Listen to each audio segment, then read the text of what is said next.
What is going on, guys? Welcome back to another episode of the Sports Muse podcast. Today is day 4 of 32 teams in 32 days, and we are talking about the Cincinnati Bengals. We are going to talk about, what happened last year, who they re-signed and who they added to their roster for this coming year, who they lost, who they drafted, their strengths, their weaknesses, and we are going to be making a season prediction. So I hope you guys enjoy this preview. Let's jump to it. Last year, on this podcast, I predicted the Cincinnati Bengals would be better than what people thought. I thought they'd go a 6-10 and really kind of be looking in the right direction. And they finished a little worse than that. They finished 4-11-1.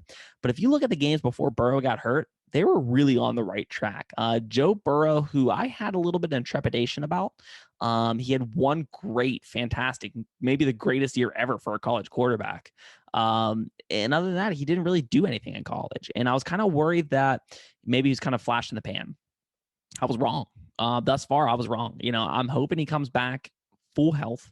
He was a guy who they didn't really protect him that well. They had some injuries on the offensive line.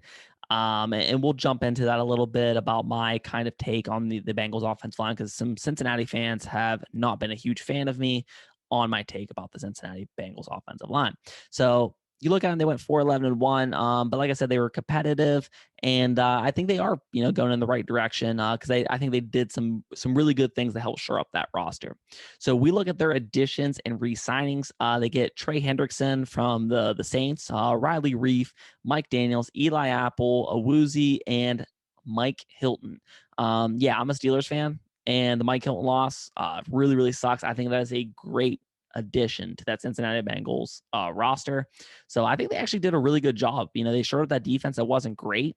All in all, I think pretty good guys to take in.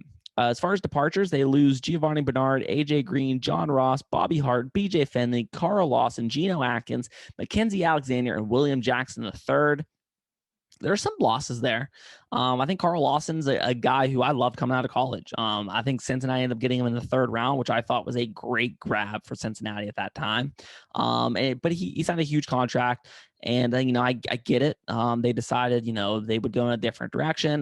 But he is a pretty big loss. William Jackson III is another guy that I absolutely loved coming out of the draft.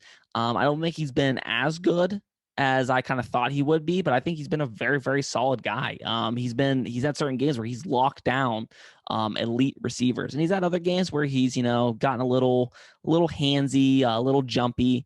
But I think that's a pretty tough loss for Cincinnati. Gino Atkins is a guy who is kind of playing a little bit more off reputation than skill at this point in his career. But I think he's a locker room guy, which is kind of a tough loss. AJ Green, a lot of the same things. AJ Green just didn't have it anymore last year. At least that's what it looked like.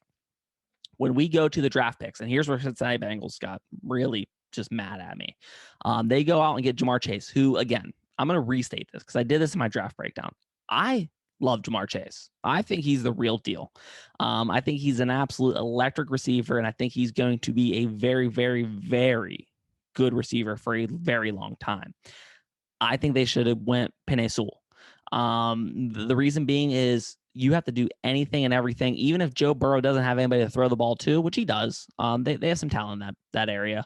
But even if he doesn't have anybody to throw the ball to, you got to protect the franchise. You can't just sit there and get him just beat on like last year. And I know they did some stuff a little bit later, which we'll talk about. But that was just my take. I think it's easier to get an all-pro receiver than it is an all-pro left tackle. That's my take. I could be wrong. Okay, I'm not perfect, but that's just my take, and Cincinnati fans were not happy I said that. So after Ja'Marr Chase, they got Jackson Carman, Joseph Osai, I think that's how you say it, Cameron Sample, and Tyler Shelvin. All in all, I thought the draft was really, really, solid. I know a lot of people like Carman. They thought, I kind of thought he was maybe slightly overpicked. Some people said he was really, undervalued. So that's going to be something where that's going to be a big one. If he's a guy who hits and he hits hard, that is a monstrous grab for Cincinnati. If he's a guy who's just average, they might be regretting not going Sewell. with their first round pick. But, we'll kind of play that by ear, and that's a lot of the draft process is we don't really know. We don't have the answers.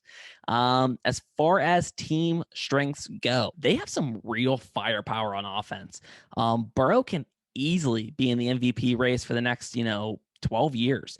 I don't think it's going to be so much this year, but I'm saying like he's going to be at that level, what it looks like, which you have to love from a Cincinnati Bengals standpoint. I mean, you look at the Bengals were a quarterback away from, being real top contenders back when Dalton was their guy. I thought Andy Dalton was, very solid average quarterback. But if they had somebody that was that just next tier, didn't have to be a superstar, but that next tier up with that team, they really could have been something special.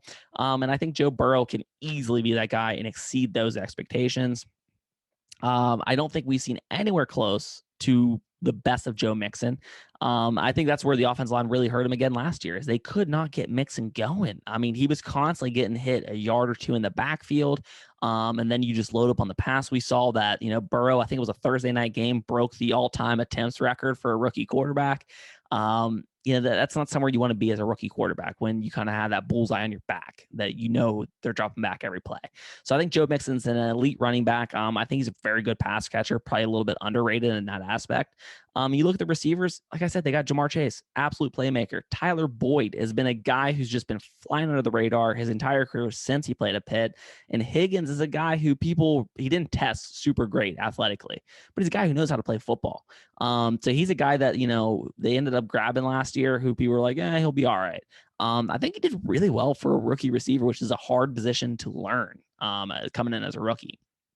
When you look at their team weaknesses, without a doubt, it's the offensive line. So I'm going to go to their PFF, Pro Football Focus, 2020 grades. Okay, so if you look at Suafilo, he graded at a 59.1. You look at Hopkins, 63.8. Reef, 71.4. Williams, 70.1.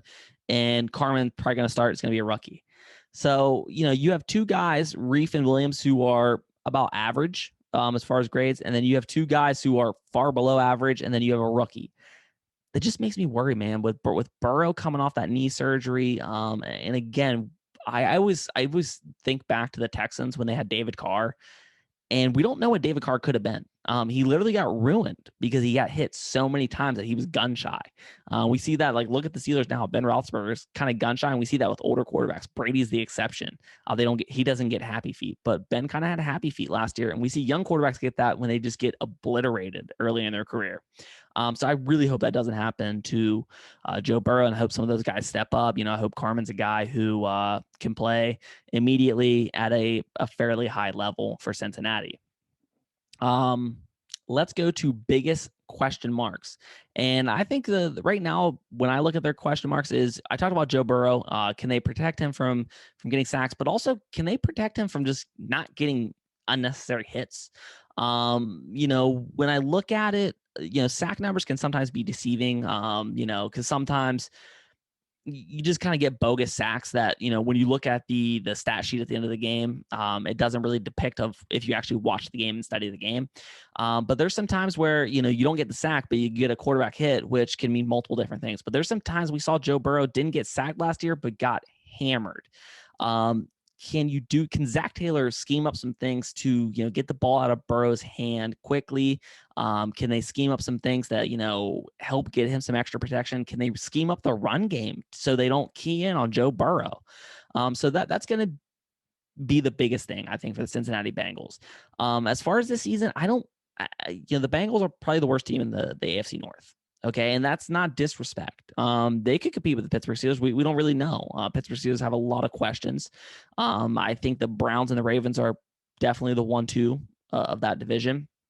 But when we look at it, they don't need to make the playoffs, but you're wanting to see that shine of hope that you started to see last year. So when I look at their team, with some of their concerns and some of their strengths, I said they go 7-10, which I think you take. If you go in an 8-9 or even a 9-8, you're ecstatic. But a 7-10's, kind of almost that 6-11, 7-10 area is perfect, right? Because you still you're competing in your games, okay? but also you get a pretty high draft pick, and you get just one more year to really build it up, and they're going to probably make a playoff run next year. I kind of see that with Cincinnati. So as far as that goes, that's my record prediction, but I think they're going to be highly competitive in every game, just like they were last year with Joe Burrow at the helm. My bold prediction, okay? So I think the Cincinnati Bengals have 3 receivers surpass 850 yards this year, which is, I don't know, it's been rarely done. We've rarely seen 2 receivers go over 1,000 yards on the same team. I think they have 3 receivers go over 850 this year with Chase, Higgins, and Boyd. So again, Joe Burrow, have fun out there, man. You got some targets. You got a great running back behind you. Hopefully you can stay healthy. Guys, let me know in the comments what you guys think about this breakdown. Do you guys agree? Do you disagree? Do you still hate me because I said they should have gotten Penei Sewell instead of Jamar Chase? Let me know in the comments, guys. And please, if you like the episode, help support the show. Click like, click subscribe, and I will see you guys next time.